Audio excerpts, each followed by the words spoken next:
Hey guys, so today I just want to talk about some basic tools that I like to recommend people that they have handy on them. So first of all, you're going to want to have some kind of screwdriver. I of course use a impact here. It's just a Milwaukee M12 impact tool, and I've had this for years and it's done well.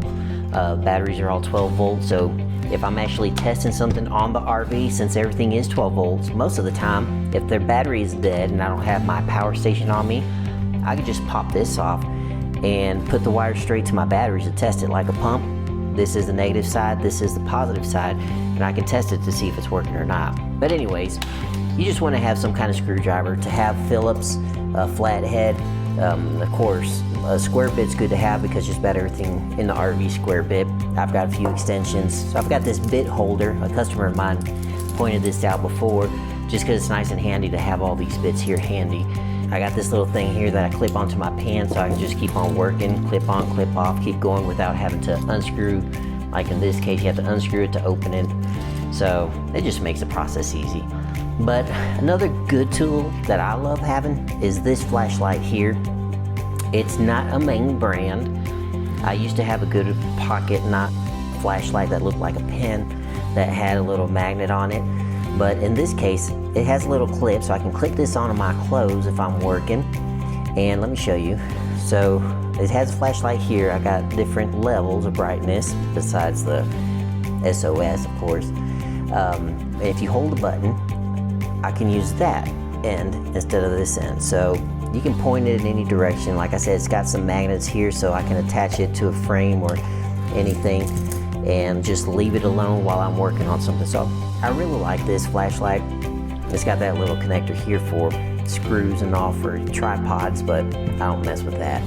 But I'll put some links down below of where I got this from in case you're interested in upgrading your flashlight. This is very bright and has lasted me for a long time. And all I have to do every once in a while, come home and just charge it here on my desk. I got my charging station just to the left of here. So I'll just leave it here charging and it'll light up until it shows full charge. Of course, you just want to have a good pocket knife that you can use, so I'll leave that aside. But most of all, what I like telling people to do is invest in a multimeter. Now, in this case, I love this model here. So I've got the CL800, but the one thing I like about this model is that I have voltage, I have AC and DC here that I can measure. So if I'm testing the AC side, everything that's 110 volts, you see the squiggly line? That means I'm testing AC.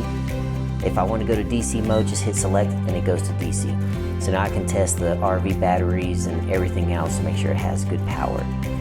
This also has so I can measure amps. So with amps, I can see, like the air conditioner, how much power is being drawn. So I just have to put the wire in between. In this case, let me go with my ring camera here.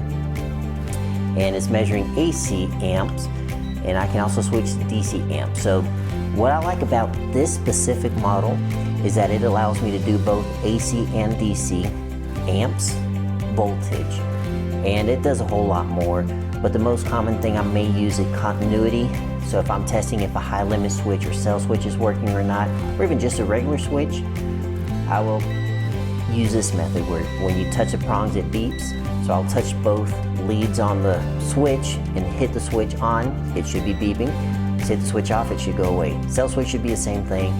So you can use that, and I won't even get into the deeper functions because this is the test capacitors, the temperature. There's a whole lot more this model can do. But I would rather tell a customer to invest in a good tool like this, which I don't know what it's costing now. I think I paid somewhere around 80 bucks at the time. But spend more money once to get a really good multimeter that you can use for a variety of things instead of buying multiple smaller tools that just measures DC. A lot of those that you can pick up Harbor Freight, any hardware store, might just measure AC and not DC, so you can't test batteries. So you just want to pay attention to the different modes that it offers. But in this case, this one I've used for years. I love it. I have another backup I always keep on me in case this fails. I have the exact same model I just take it out of the box and start using that other one, because this model has served me well over the years, and that's why I love recommending this one to customers when they ask me which one they should get. So I figured I'd just make a quick video about that. So I may make a video here eventually about different tools I have in my vehicle that I carry on me for just every job I do every day, just to show you some of the basic tools. But this here is just something you want to have. A good screwdriver, doesn't have to be an impact, you can have a manual screwdriver, that's fine.